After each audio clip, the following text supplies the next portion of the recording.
How's it going, you guys? Welcome back to Jeremy Hustles. My name's Jeremy, and today I'm showing you my thumbnail creation process.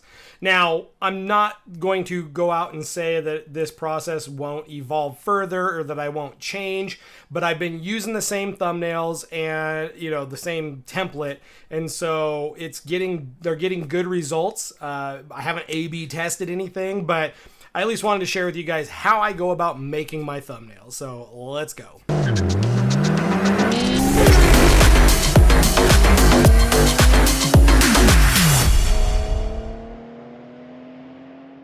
All right, so hopefully you watched my previous video on the video editing process.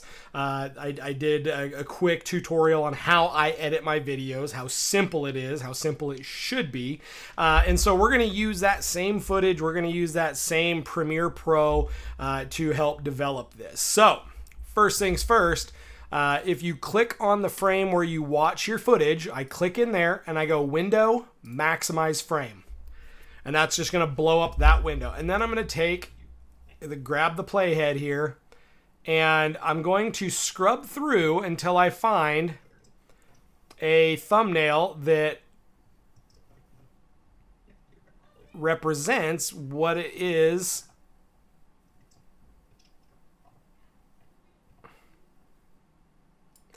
So something like that, it breeds interest, right? You're like, does he like it? Does he not? Like that face, what's he getting at here? You can see the product, you can see the face. So I like stuff that's gonna leave a question mark. Then I hit my home button and then go snipping tool. And then that brings up our little snipping tool thing here. You go new, and I go to the corner and I drag down and capture that.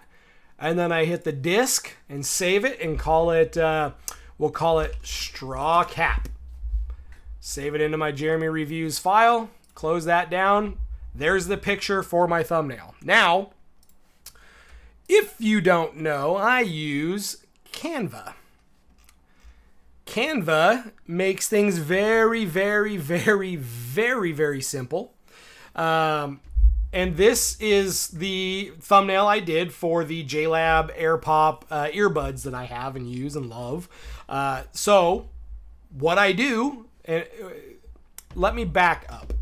Before we get into how I do mine, you can go up here to design and you can go thumbnail and you can do YouTube thumbnail, and it's going to give you a bunch of options. Now, you do not have to pay for Canva. However, the paid membership does get you a lot more options.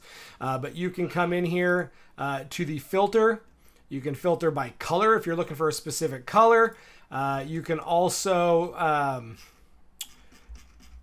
probably because I have the paid membership, it's not in there, but you can typically click in here and do free versus pro. So if you have any issues with that, let me know in the comments. But it gives you a bunch of options. So all I did was scroll through and found one that I liked. I liked the look of this because it goes with my brand colors with the yellow. And it just it stuck out to me. Different colors, kind of eye-catching. And so that's what I went with. However, obviously you can see I still have most of the elements, but you can kind of see, let me see if it'll let me do this. So this piece here, I moved up, I got rid of the robot. I got rid of these two pieces and I just kept this. But notice on mine, I don't have it out in the middle. Mine butts up to the edge. So I modified it to suit my needs. So if we go back here to projects, go back here. So this is what I've already done. So you can see I moved it over so it's all on the edge because I want to show the product. I want to try the best I can to use thirds, but obviously my camera, I'm sitting in the middle of the frame, so I can't really do the rule of thirds, but I want to see the product and I want to see my face. So all I'm going to do, and don't do this, right? Don't copy me exactly. I use the brand of the product. So these are, let's see here, Glam Field. That's right. Glam Field. And it's too big. So all you have to do is take this little guy right here, drag it out, and boom, now it works. However, it's too large and it's impeding on this. So I might take this and drag it out a little bit. Then I put the product, Stanley mug, straw caps. And then I'll size everything, make it look nice, fit it in there. And then I put my question or the lead, right? Like these ones, only one con. Well, what's the con? So I generally try to keep this as large as possible with as little text as possible. But I want to ask a question or get people curious about my thoughts. And my facial expression helps, as well as this line I'm finding. So I'm throwing in something like, are they necessary? I mean, let's be honest. Do you really need caps for your straws? I don't know. Maybe you do, maybe you don't. I talk about the pros and cons, so I really leave it for the audience to decide if I answer the question, are they necessary?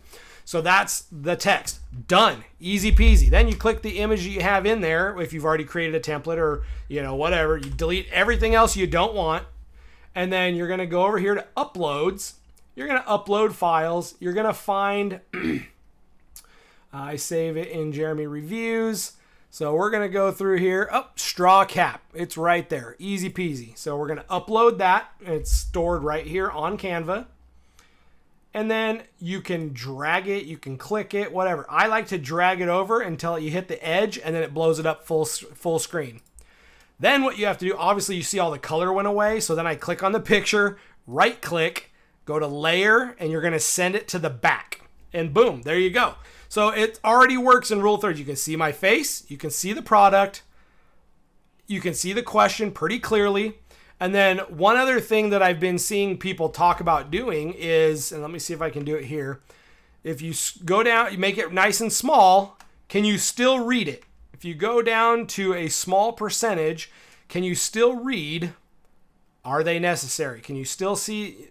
And so you want to do that because not everyone is going to be watching from a desktop where they see this large. It's always going to be fairly small. So I highly encourage you to do, does it pass the small test?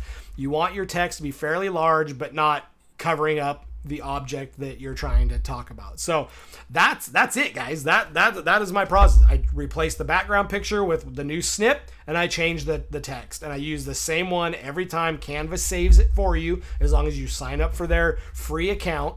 But you get a lot more options with the Pro. So I highly recommend, if you're serious about this, take it serious like a business. From here, you're going to hit share. Then you're going to go download. Now, I have 2 pages because I started my Jeremy's Deal of the Day on my YouTube channel. And I, for whatever reason, added it as a page. So I don't want to do this one. So I'm going to uncheck all and just check I want to do page 2. Done. Download. And then it downloads it to your downloads file. And now I have my thumbnail and I'm going to go upload that to Amazon.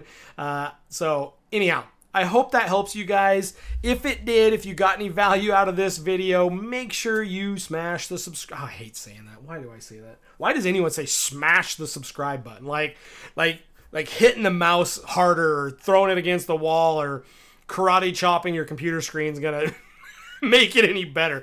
Go ahead and hit subscribe, you guys, for more content like this. I want to show everything I'm doing, the way I'm doing it, because I really feel like people are overcomplicating this whole process. So I want to help simplify, demystify everything. So if you like that, if you want to follow along, hit the subscribe button, turn on notifications so you don't miss anything in the future, and leave a comment. Are you struggling with this stuff? Do you have any best practices? I'd love to hear from you in the comments below, and we will see you guys in the next video. Take care.